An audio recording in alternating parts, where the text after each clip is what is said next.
আসসালামু আলাইকুম। বাঙালি রান্নাবান্নার আরও একটি নতুন পর্বে আপনাদের সবাইকে স্বাগত। আজকের পর্বে দেখাবো কি করে লিচুর স্বাদ আর গন্ধ অটুট রেখে বছর জুড়ে সংরক্ষণ করা যায়। আজকের পদ্ধতি ফলো করে আপনারা যদি লিচু সংরক্ষণ করেন তাহলে লিচুগুলোর থেকে একদম ফ্রেশ একটা ফ্লেভার আসবে, যার কারণে মনে হবে না লিচুগুলো সংরক্ষণ করা হয়েছিল। আশা করছি আমার আজকের এই সংরক্ষণ পদ্ধতি আপনাদের কাছে ভালো লাগবে। লিচু সংরক্ষণ করার ক্ষেত্রে একটা বিষয়ে খেয়াল রাখবেন, যাতে লিচুগুলো ফ্রেশ বা রুষ্টপুষ্ট হয়, কোনো লিচু যাতে ফাটা বা পচা না থাকে। যে লিচুগুলো সংরক্ষণ করতে চান সেই লিচুগুলোর বোটাকে একটু লম্বা করে কাটতে হবে, আর এই লম্বা করে কাটার কারণে পরবর্তীতে যখন আমরা লিচুগুলো সংরক্ষণ করব সেই সংরক্ষণ করা লিচুগুলোর খোসা ছাড়াতে অনেকটা সুবিধা হবে। এবার যে লিচুগুলো সংরক্ষণ করতে চাচ্ছেন সেই লিচুগুলোকে প্রথমে পরিষ্কার পানিতে 15 থেকে 20 মিনিটের মতো ভিজিয়ে রাখতে হবে। অনেক সময় দেখা যায় লিচুগুলো পাকানোর জন্য এর মধ্যে ফরমালিন ব্যবহার করা হয়, তো আপনি যদি পানিতে এভাবে লিচুগুলোকে ভিজিয়ে রাখেন তাহলে এর থেকে যে ফরমালিন সেটা পুরোপুরি চলে যাবে। 15 থেকে 20 মিনিট যখন লিচুগুলোকে ভিজিয়ে রাখা হবে, এরপর লিচুগুলোকে তুলে আমি সরাসরি একটা তোয়ালের উপর নিয়ে নিচ্ছি। এবার সংরক্ষণ করার জন্য যে লিচুগুলো আমি নিয়েছি এর থেকে পানি সম্পূর্ণরূপে শুকিয়ে ফেলতে হবে, আর পানিগুলো শুকিয়ে নেওয়ার সুবিধার্থে আমি একটা টিস্যু পেপার দিয়ে লিচুগুলোকে এভাবে করে মুছে নিচ্ছি। প্রয়োজন বোধে একটা একটা করে লিচু এভাবে করে টিস্যুর মধ্যে নিয়ে মুছে নিতে হবে, যাতে করে লিচুর মধ্যে এক ফোঁটা পানিও লেগে না থাকে। এর মধ্যে কিন্তু লিচুগুলো সম্পূর্ণরূপে শুকিয়ে গেছে। এবার এই লিচুগুলো সংরক্ষণ করার জন্য একদম রেডি। আমি এখানে একটা পেপার নিয়ে নিয়েছি আর পেপারটাকে 4 ভাঁজ করে নিয়েছি। এবার লিচুগুলোকে বিছিয়ে দিচ্ছি। লিচু সংরক্ষণ করার জন্য আমাদের পেপার প্রয়োজন হবে। আপনারা চাইলে যে কোনো টাইপের কাগজের মধ্যেও এই লিচুগুলো সংরক্ষণ করতে পারেন। আর একসাথে খুব বেশি লিচু দিতে যাবেন না, অল্প অল্প করে লিচু কাগজের উপর দিয়ে কাগজটাকে এভাবে করে ভাঁজ করে নিতে হবে। কাগজগুলোকে এমনভাবে ভাঁজ করতে হবে যাতে লিচুর কোনো অংশই বাইরে বের হয়ে না থাকে। এর মধ্যে কিন্তু কাগজ দিয়ে লিচুগুলোকে মুড়িয়ে নেওয়া হয়ে গেছে। সেম পদ্ধতিতে আমি বাকি লিচুগুলোকেও কাগজ দিয়ে মুড়িয়ে নিব।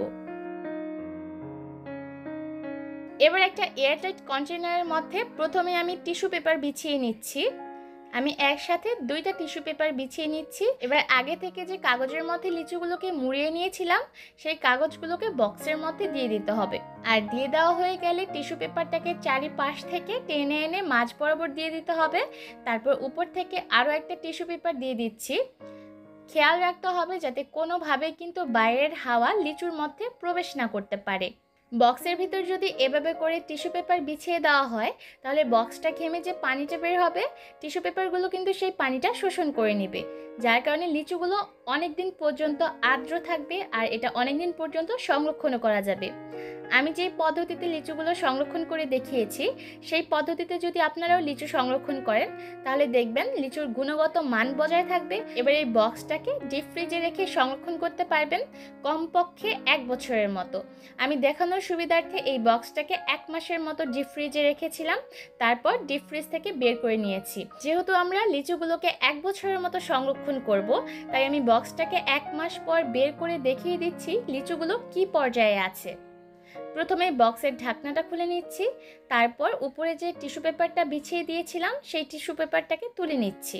এবার মুড়িয়ে রাখা লিচুগুলোকে বের করে নিচ্ছি।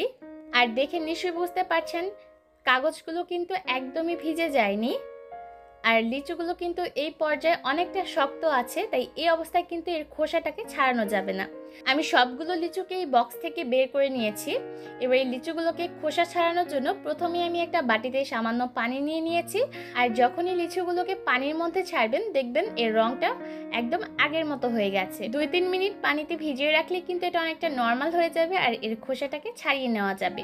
এবার লিচুর খোসাটাকে ছাড়িয়ে নিচ্ছি।